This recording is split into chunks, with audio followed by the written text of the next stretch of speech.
Hello, hello. What's going on, everyone? Welcome back to the Red Pill versus the Blue Pill. This is Dr. Delon Canterbury. I'm the founder of Geriatrics as well as the Deprescribing Accelerator. Hope you guys are doing well. Life is great. Life is good. Had an amazing time this past week. We were at 3 conferences, one virtual, one in DC for, that was the National Committee on Quality Assurance. That was earlier last week, which was mind blowing. And if you didn't hear the rundown I gave on that, talking about the new Deprescribing HEDIS measures that will come out for 2023, give that a look. We went live last week and shared some of the updates that are in the pipeline for Deprescribing. And to cap it off, we ended the week in San Antonio. So we were in San Antonio for the American Society of Consultant Pharmacists convention, which was so good, met so many brilliant minds in the geriatric pharmacy world, people I've looked up to, and honestly, it was just good to finally connect and see what's in the future for geriatric pharmacy as well as, of course, Deprescribing. So welcome back to our series, The Red Pill versus the Blue Pill, sponsored by Geriatrics.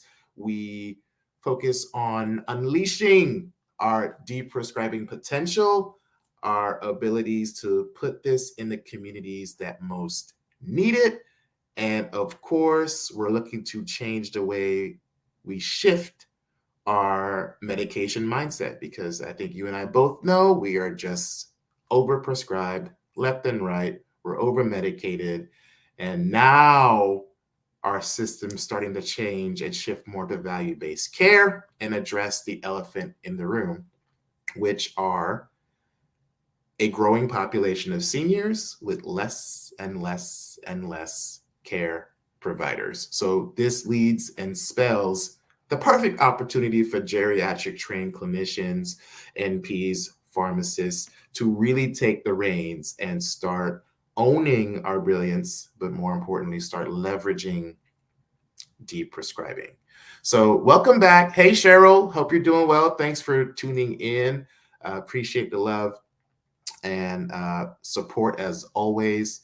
But yeah, today I want to highlight something I've had to quickly learn, is that, Deprescribing doesn't just start with, it doesn't just end with the med review, right? And yeah, you're like, well, what do you think? Oh, of course you have to have a med review. Yeah, you got to have a medication review for sure. But it's way more than that. And when I start, even in some instances, making recommendations for med lists that I see, rarely, but there are times I even get pushback from the care provider, like the caregiver, who knows that their mom is on 30 meds, but they're like, well, they've been on that because of this. And it's like, they're so used to thinking that they're so used to thinking that they have to be on it. It's like I'm finding myself re-educating the patient and the caregiver, and the caregiver is more resistant to the change. It's rare. It's really rare, because they're usually the ones who come to me. But there was an instance where I've had to politely push back and show that, yeah, I get that, but having an anxious stomach isn't an indication for omeprazole 40 milligrams twice a day, and you have osteoporosis in that patient, which I think I mentioned a couple weeks ago in our past live segment. But truthfully, again, there's this whole re-education that has to take place. And I think that's the first step of Deprescribing, is building trust. Like, you have to be a trusted communicator. You have to come from a place of concern and love, and you have to come from a place of empathy in order to even have a dialogue, right? Because I mean, I'm not going to just go to your mom and say, stop all this, and I don't know you, I don't have any stake in it. I'm going to just, that doesn't make sense. It seems disingenuous. And it made me realize that you got to scale it back a bit. We got to get down to what are the goals of care for our patient, right? I love to use the 4Ms model, which talks about basically language appropriate model as a mnemonic for age friendly communication. So in the 4M model, they talk about what matters most to the patient. How are we preserving your mind or mentation? How are we maintaining mobility? And then how are we discussing what matters? And then some people talk about the medications as the 5M, but I kind of wrap medications into all of them. So I use that approach when I talk to my clients, and again, get to their core why. Like, what do you want out of your life? What do you want on the golden ages? What do you want to experience? And I use that as my basis on my rationale on how I approach potentially deprescribing or addressing lifestyle changes we can make, integrative changes we can make now with nutrition, diet, of course. But again, looking for the low-hanging fruit, things that the patients don't even need anymore. So we got to have a med review, of course, but it's way more than that. And I want to discuss a patient that I met from giving a recent caregiver conference a couple of weeks ago. And she was suffering from some anxiety. She wasn't on too many meds, a 61-year-old woman. And she would have panic attacks. She just was worrying and couldn't sleep at night. And going over her meds, it really wasn't many. It was like a blood pressure med and hydroxyzine, which in our world we use on occasion, for acute anxiety when there may be flares. It's more like as needed, it's not like it's maintenance therapy. And so in getting to that, I started talking about, her sleep hygiene. I started talking about her mindset, like what's her day-to-day like. And she just started telling me, she's been having chronic anxiety for a minute. She's only sleeping 3 or 4 hours at night. She generally just is worried about everything, which isn't great. And in her just worrying about things, I started unveiling more and more about some of the root issues. And in talking about just her livelihood, I'm like, okay, you're anxious, you're not getting sleep. I talked about sleep hygiene. I talked about how there's an increased risk of harm if you're not getting, at least 7 hours of sleep to 9, and how there are other issues that can come up later if you don't hit this now. But how are we de-stressing? How are we using mindfulness? How are you, consulting with your doctor? What are they saying about this? The doctor is saying, well, I'm treating you for anxiety. Here's the hydroxyzine. But it's, as if you're a pharmacist, that's not a mainstay therapy, for anxiety. But I will say it has helped with her panic attacks, but she is still at baseline very much anxious and depressed. And so we get to talking, and then she finally starts talking about her house.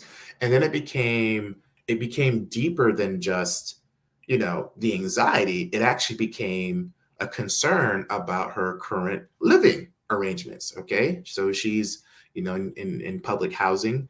She's in HUD and, is a dual eligible patient. She's on Medicare and Medicaid. And we started unveiling that she has a deep-rooted anxiety due to this ongoing fear that someone keeps breaking into her house. Someone keeps coming into her house without any permission. And this was actually reported multiple times, not just from her to the housing authority, but amongst other residents within the housing complex. So the feedback I got was essentially the housing complex kind of just ignored the complaints and kind of swept it under the rug. But it seemed to be an ongoing issue. And in fact, as people were moving out, they were mentioning and telling her, this is what's happened to me. This is why I'm moving out. And it got to a point where this woman is so anxious about just leaving the house that she's fearful that someone's, who, mind you, is working in their facility, it's someone who has access to all the homes, is just going in and maybe messing around with her stuff, or who knows. That's her concern. Her fear is someone is watching her. And that's of course going to cause anxiety for me or for anyone who's in that situation. So it got to a point where people have tried to complain into corporate, and again, nothing has resolved from it. So I'm over here thinking, all right, what was a simple hydroxyzine and maybe an SSRI conversation, and how we can talk about anxiety, and of course leading into lifestyle management, stressing, deep breathing, etc., finding ways to get her, meditating, prayer. She found joy in prayer and having quiet time and deep breathing, and those have actually helped her. So I try to re-encourage her to use those tools while she's dealing with this. But it got so bad for her that she had set up a recorder in her own home, and just to see if anyone's there. And she set up an audio recording and literally had someone on tape. It wasn't video, which is the problem, but it was an audio recording going into their home while they were away. Okay. So legit fear confirmed via recording, but because the recording was only audio, the police can't act on that because it's not considered enough evidence to say someone's been in your home without you knowing. So now there's this cycle of feeling helpless and not being listened to, and having this housing situation truly be the core root of the anxiety, which is leading to this sleeplessness, which is leading to this stress throughout her day, and worry about, am I even safe in my own home? I mean, I don't know about you. If someone has, cameras in my home, and I find out there's a little teddy bear 2 years later with a red eye, and I'm seeing, old footage, then yeah, I'm going to be super anxious. I'm going to be super stressed out. And that to me is alarming, that one, it's falling on deaf ears. And so what I thought would be a potential kind of just conversation about medications and how I can support turned into trying to tackle this housing issue and advocate in a way that clearly we as pharmacists don't traditionally think we would have to do. So now I'm looking to see what elder care rights, what ombudsman or what social services can get involved, because she has been feeling helpless and depressed and extremely anxious, and doesn't, really have the support that she needs. So this ended up turning into an investigation into social services, looking into the county ombudsman for elder care, referring her to talk to senior services in her zip code to see if they can have any local legal action that they can take, because I do envision this probably turning into a class action lawsuit. But better yet, it led to me learning more about her rights as being a Medicaid beneficiary. And I didn't really know that Medicaid beneficiaries had their own ombudsman or lawyer who can help with elder concern or elder abuse or elder rights or any infringement or discrimination upon those rights. And I ended up going down this rabbit hole of getting them a number, referring them. But I even started learning that there are organizations out there that help elderly patients in crisis with relocating when there is an issue, something like this, like privacy being invaded, or a housing issue, of course. So I ended up giving her more resources on, like, what AARP has a fund for relocating, probably a wait list, but they have a fund to help people with relocating. They had like 2 other chapter organizations, can't even tell you the name off top, on that list that she can now call if they have a valuable case. If they have a valid case, they can at least try to help her because she's just trying to get out of that housing complex so that she can get back to her world, get back to her life. And so what, you know, I thought may be a potential med review ended up going down this social need kind of rabbit hole. And really, it took just a little bit more of my time to learn this for myself, one, but two, know the rights that our elders have. And this ain't exactly the stuff you learn in an MTM, because the core issue here is her stress from her housing situation, right? So this is a holistic issue. This is if you don't have food security and home and shelter and safety, you're going to be chronically stressed. You're going to be chronically anxious. So it taught me, again, it reinforced, frankly, that we aren't just treating a cool medication list. We're not just doing a med review. It's so much deeper than this. It's like we're treating the whole person. And I'm by no means no social worker, but this is the level of power that I feel we have harnessed but aren't using every day in our line of work. And I know for sure I couldn't do this type of line of work when I was at Walgreens, when I was a pharmacy manager, when I was just hitting that keyboard 4 times to hit my verifications up, when I was also F1ing and F4ing and filling and having techs call out. I wasn't doing this type of service in that role. And it humbled me, one, to be appreciative of what I have. First of all, we're already rich as it is now. I say that every day. We're already rich now. We already have everything we need. But again, it shed light to what I truly envision deprescribing requires. It's not just looking at higher risk meds. It's, again, talking about having a trusted communicator, having empathy, having a holistic approach to care. It's again talking about food insecurities, social services, housing. It's talking about these social barriers and then social proponents, things that actually keep you out of harm's way with the right social network. It reinforced that what we do is bigger than just counting by fives and clocking in and doing a gradual dose reduction and just saying, no issues noted with a person's 20 lifts if you're in an LTC or a sniff.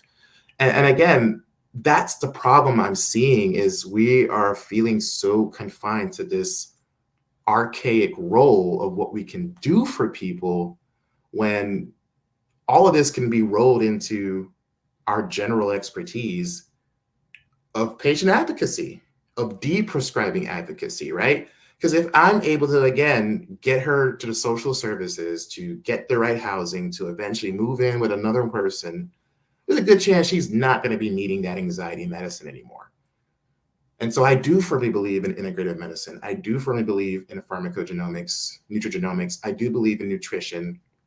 And that's the importance, I feel, again, why deprescribing is way more than just the med list. Like, it's the start, but then we haven't even talked about reshifting this reactivity or reaction to just prescribe. Like the medication mindset, again, it's a system issue, but the future of geriatric care has to lean on deprescribing. It has to involve a pharmacist expertise in a team-based care model that includes social workers, behavioral health scientists, it includes providers, and it includes the patient and caregiver. And we know the patient is the CEO or the quarterback behind all of this. We already drug experts for sure. So let's own that and show how we can actually save more money by deprescribing, which we already do. We do save money, we save time, we save energy, we save on labor costs. We save on preventable harm. If I and my one little self have kept someone out of a nursing home because of one med review, then I know thousands of you that are tuning in now who deprescribe every day, but you're not getting paid for it, or at least to the amount surmountable or commiserate to your value, then I know we can have a movement in pharmacy. I know we are having a movement in pharmacy where we're thinking differently about our current day-to-day, and we're literally leveraging what we know and train for in a new light. And I think the new light, again, starts with service. It starts with how are you showing up in your communities, in your churches, in your homes, in your family members' lives, in your friends' lives. When I started this business, I was going straight to all of my friends and all of my family. And I was like, hey, I want to deprescribe. I want to help your loved ones. You got any aunties and uncles who are on 2015 meds? Can I help? That's it. I literally started off my business doing that, and then it grew. I got referrals, and then I started going more into the community. Then I went bigger, and then I started going back to the community. I've been around the world a little bit with it. But what I'm finding every time I do this work is that, one, there are results. Two, half the time, these people, patients and caregivers, aren't even educated on the meds point blank, period. Like, even if they ask a question at the pharmacy or the doctor said something once, there isn't a clear, like, why, or even a timeline, or even and then sometimes I agree, sometimes it's on the patient to take that ownership as well. I'm not here to drag people to the water. Like, people need to take some ownership in their own health. And sometimes we are a little over dependent on prescribers or doctors and pharmacists to tell them what to do. So there needs to be a dual ownership of this issue, right? But when it comes to these med reviews, when it comes to these deprescribing action plans I'm creating for patients, it all comes down to the patient's goals. It comes down to what's reasonable, what's going to be amenable for them, and what's going to be substantially impactful for our clinicians and pharmacists, so we can feel, again, fulfilled in what we were meant to do, and that's to serve and show people other ways. So I firmly believe that now is the time for us to take charge of our degrees that we've worked so hard for. I am done with the status quo of waiting for insurers to recognize the value that we have. I am done with waiting for a system that continuously leads to more harm for those disadvantaged and don't have access. I am so tired of social barriers being the end all be all in people's care. 80 to 90% of your care is your zip code. I'm so tired of access leading to all this compounded, well, this is why you're on these pills. This is why your blood pressure's up. This is why. And we're just reactively trying to, like, do away with the meds without seeing the full picture. And you can't do that in a sniff. You can't do that in an LTC. You can do your gradual dose reductions all day. You can do a med rec all day. But if you don't have a team-based buy-in or a culture of deprescribing, or a culture of continuous education and the implementation of tools to help you better deprescribe continuously, then we're not deprescribing.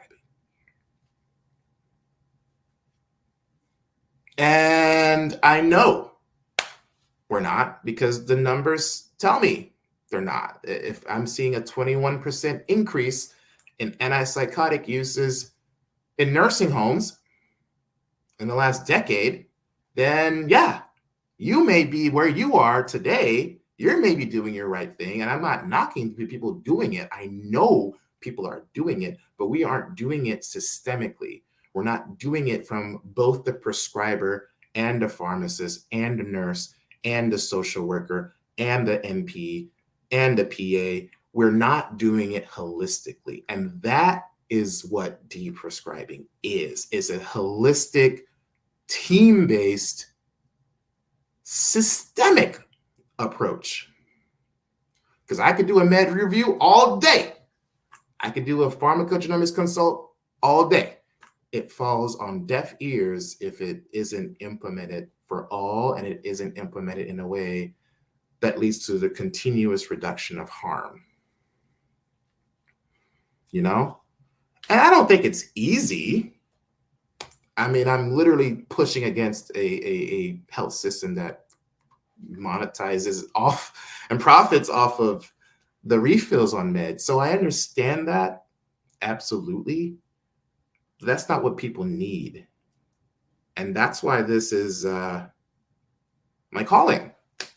This is my mission, is to show that we can do this. We can do this together. And we can do it as a team, like, as I mean, an interdisciplinary team. And until deprescribing is taught in pharmacy schools and nursing schools and med schools, and as ongoing continuous training required for all accrediting bodies in this country, I am not going to stop talking about this. I am not going to stop talking about this, because this is bigger than me. This is what resonates and what I see in every pharmacist I meet, every nurse I meet, who tells me the same story over and over. Their loved one was on 20 meds. I advocated. I became a deprescribing advocate before we knew the term. And now they're doing better because they're on 4 meds. Or the patient was in hospice. They got them off all the meds. The patient's better. And now they're out of hospice. I am so tired of hearing that story. I hear it at every conference I go to, and I love that the patient got better, for sure. I'm just so tired. Why do we have to wait? Why do we have to wait until someone's knocking on death's door, or it's a serious situation, to now talk about deprescribing, where we can do it 10, 15 years before, so that when they're aging gracefully, they're not dealing with this issue still of falls, of chronic opioid use, of diversion, of losing their cognition. So this is why I created the red pill versus the blue pill, because I believe we're in this healthcare matrix, and we're waking up. We're slowly waking up, and I want us to choose the red pill. Matrix is my favorite movie. If you didn't know that, it's my favorite movie of all time. And I'm just trying to be Morpheus a little bit. I'm trying to shake things up, give a little razzle dazzle. That's fine with me. I'm used to it. But this is where healthcare is going. We are shifting towards more value-based care services, and gone are the days where pharmacists are just attached to a pill bottle. Like, that's old pharmacy. The new pharmacy is on some different stuff. Okay, new pharmacy is selling services at a higher ticket and getting paid a higher ticket for that. New pharmacy is talking about 1099s and getting contracts with businesses. So you're doing what you love and getting paid for doing what you love. New pharmacy is using community service as a tool to advocate for more people, not just when you're there from 9 to 5. New pharmacy is using pharmacogenomics, nutrigenomics, integrative medicine, functional medicine, CCM, RPM, TOC. New pharmacy is looking at advanced care practices. So who better than consultant pharmacists and geriatric trained pharmacists to quarterback deprescribing? Oh, I know it's against your LTC's pill counts. I get that. I don't care. I get that. I don't care. We've been doing it for 30, 40 years, and people aren't getting better. Don't get me wrong. Again, I say it all the time. I am never anti-medicine. I am anti this medication mindset that we think is the end all be all of care. I love medicine. They have a role, they do what they do. Um, I don't love it in 75-year-olds who are on 20 different meds and can barely manage them themselves. I hate it at that point. So I am challenging what we've been doing this whole time and just following these little rules and owning the greatness we have, getting paid for the value we provide, using really different, unique, integrative approaches to how we handle these med reviews. But there needs to be a lot of steps for deprescribing to happen. And I mean, holistically happen, right? We're going to have, clinical decision support tools. We're going to need like really cool tech so we can know the data behind high risk meds. We're going to have education from the patient to the provider to the pharmacist, because we kind of think we're doing MTMs that we're already deprescribing. No, an MTM is not deprescribing, okay? And I hate to break it to you, but it's not. That phone call you will do for 30 minutes is not a deprescribing action plan. I'm sorry, it's not. It's not. It's a checklist because it's not challenging, one, the diagnoses. We're just doing a list. We're not checking the actual like whole person. And that's what's missing in our system.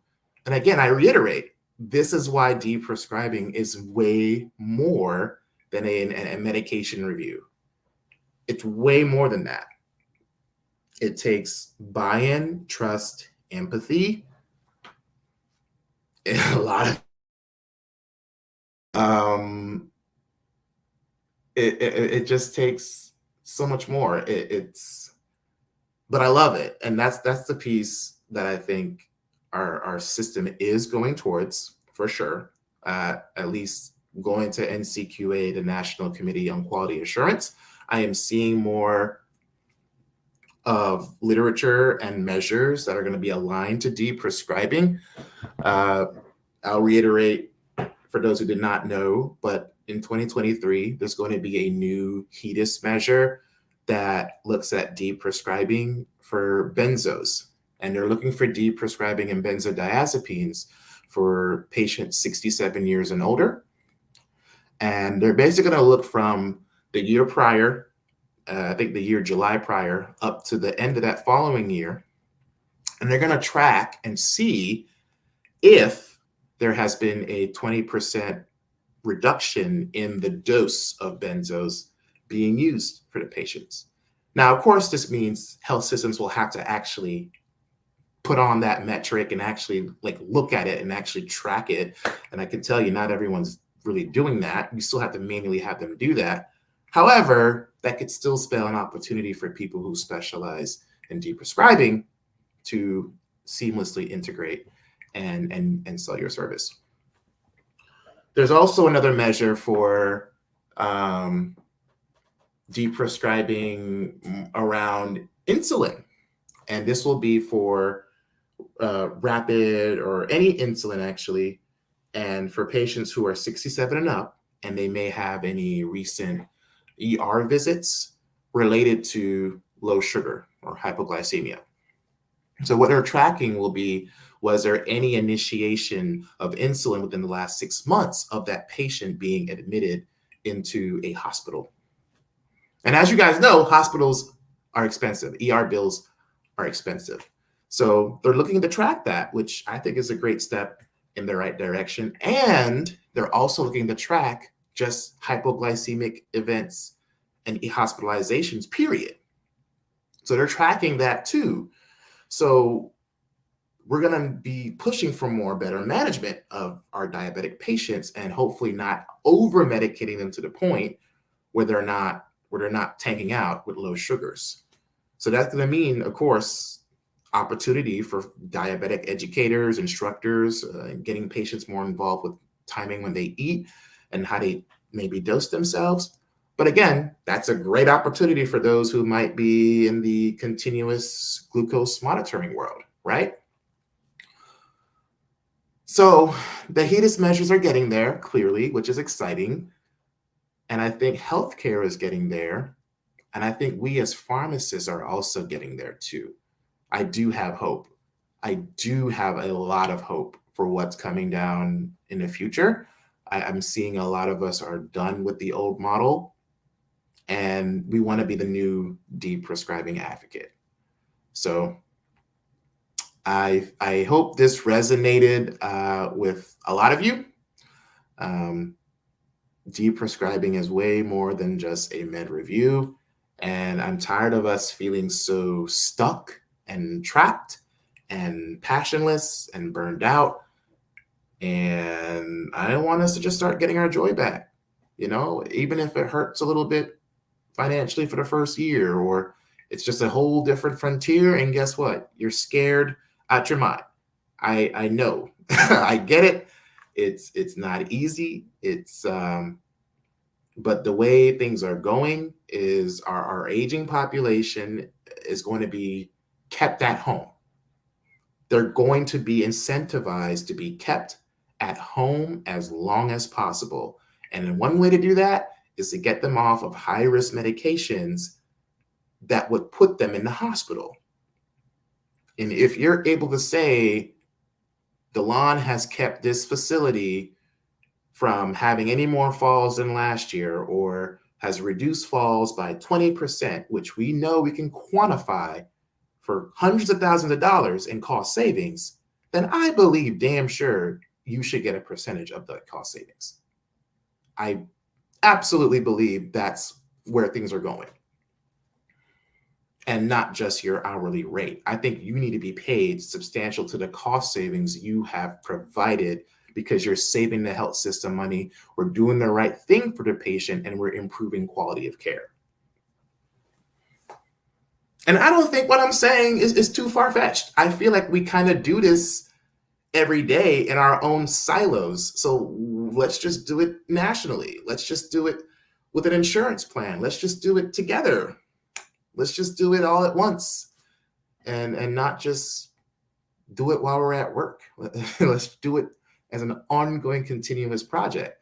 So I'm excited. Absolutely. I am so excited. I am so humbled by the brilliance I met this past week at ASCP, at the NCQA conference as well. There's so many smart people who develop algorithms and tools and antipsychotic stewardship, and talked about, of course, dope sick, discussing the opioid epidemic, which are going to be, by the way, tons more funding for opioid deprescribing in the future. So you're going to definitely want to perk your ears up to that. There are going to be way more grants for medication-assisted therapies, Narcan, naltrexone, Suboxone. That's going to be huge in terms of government funding. But truthfully, what I learned from the conference prior at NCQA is that we're not even doing that well now. There's a huge stigma for the opioid or for medication-assisted therapy prescribing. In fact, there are some prescribers actually scared to touch writing for that, which to me is asinine. But it tells me that there's this baseline stigmatization that's hitting our vulnerable patients who just need help,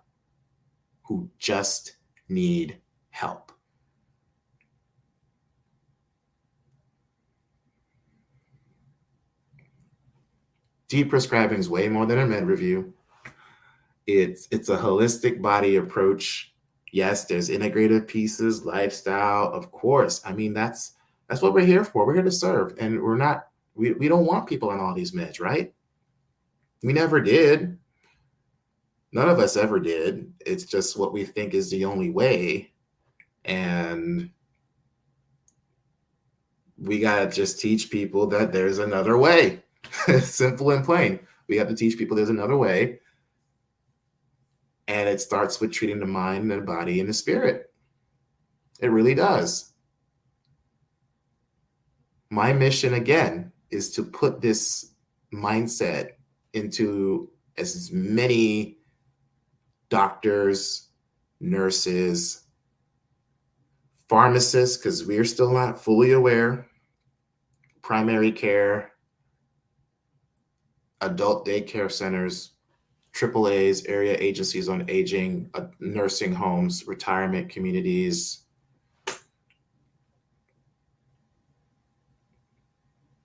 Because I think the community still doesn't know the value of a pharmacist. And that's okay. We're here to educate. We've been educating all of our lives. That's what we do for a living. So we can educate a little bit more. But more importantly, we got to educate our community. And that starts with community service. It starts with speaking about the problem. It starts with talking about why this issue, this systemic issue, is causing harm. I mean, you guys have access to the same PubMed articles I do. What I'm preaching isn't new. We've been doing the same thing for decades. It's literally ingrained into our professions, into our health system. Let's just veer off course just a little bit, do something a little different. Because if it's getting worse and we're paying more for this healthcare, then I don't want to be a part of it, man. I don't want to age gracefully here unless I'm balling and I don't have to worry about. And guess what? You're still going to hit barriers, even if you are rich in the aging population. So I'd rather retire somewhere else where they honestly look a little more holistically. But I don't think we're doing the best service for our seniors. I want to get more involved with the VA too. I want to learn more about their world. Federal laws are pretty cool and prescribing practices. And I absolutely love what they are doing. The VA created the Vione methodology. And if you don't know the Vione methodology, we actually teach that as a part of our Deprescribing accelerator. It's a mnemonic that's meant to basically kind of pre-screen every medicine the person's on. It looks at what meds are considered to be vital, what are important, what are optional, what's needed, like is every indication, what's needed. And then E is every medication has an indication. And in using this model, they've on average deprescribed, I think, 2 meds per patient and have already saved the health system millions of dollars in cost savings. And you can just look up the Vione model. It's been out, I think, since 2017. And what started as a little bitty idea in little old Arkansas at a tertiary hospital as a part of their VA system ended up scaling nationally to, I think, over 300 facilities, and millions of dollars have been saved just within the VA alone. So if the VA can do that, we all can do that. We all can do that. We already do it. We do it in individual silos. Let's just do it all together. Let's just do it. Let's just do it and see what happens. So hope this was helpful. Got much love for you guys. Thank you for tuning in, everyone, for the comments and the engagement. Really happy and excited to see where our profession goes, where healthcare goes. And I'm excited for the quality of care we're going to start delivering. You know, that personalized care is needed. And it does start with treating the whole patient and talking about those social needs, those social barriers, but really talking about what do they want out of their care. Thank you guys so much. Got much love. Tune in next week. If you want to learn more about our Deprescribing Accelerator program, check out my bio, or the application page is in our comments. It's in our description. We're recruiting for our next cohort. This will be our 4th cohort. I'm excited. We're going to likely launch in February or March. I'm debating on what time I want to do it. Renee, thank you. She chose the red pill. I appreciate you, Renee. I will direct message you shortly, and we will hash out a time for us to talk further on how you can get involved with our program. But yes, she chose the red pill. I hope you all can choose the red pill. Do not stay asleep and just continue feeling passionless, burned out, numb, soulless. Just choose your joy, choose your happiness, do something different. I mean, frankly, you can use our program, but I want you to just do something different. Be happy for yourself. Like, go pick up a craft, go paint something, just go on a hike. Like, like get your mindset out of where you are currently and just do something different. Find your joy. Find that inner kid that you like. My inner kid was video games. Hey, Mark, thank you for choosing the red pill. I love it. I love it. I'm going to direct message you shortly. Melanie, thank you. Appreciate the warm words. Thank you for being our voice and champion for Deprescribing. You know it, and I love it. I appreciate you, Melanie, for tuning in. I am so passionate about this. Like, it's above me. I need us all to do it together, and I just appreciate the warm words. Seriously. Yeah.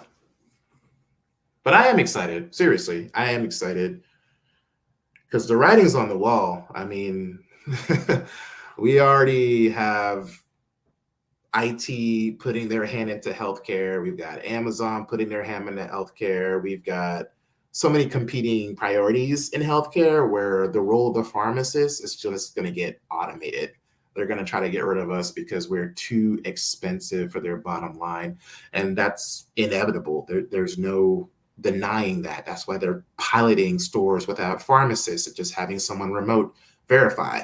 They've been doing it for ages, but you can't tell me that's not what's happening. So there'll be a time where we'll be obsolete in that stand-up role, and they're going to try to find other ways to really just pimp us out. So it's time for us to choose the red pill, do something different, get your passion back, get your joy back, and do what you love. All right. So y'all take care. I'll see y'all next week around the same time, 12 to 12:30 p.m. Eastern. Every Thursday, we'll be doing the red pill versus blue pill. Again, speaking to the power of Deprescribing and what we all can do together to change our system. Y'all take care.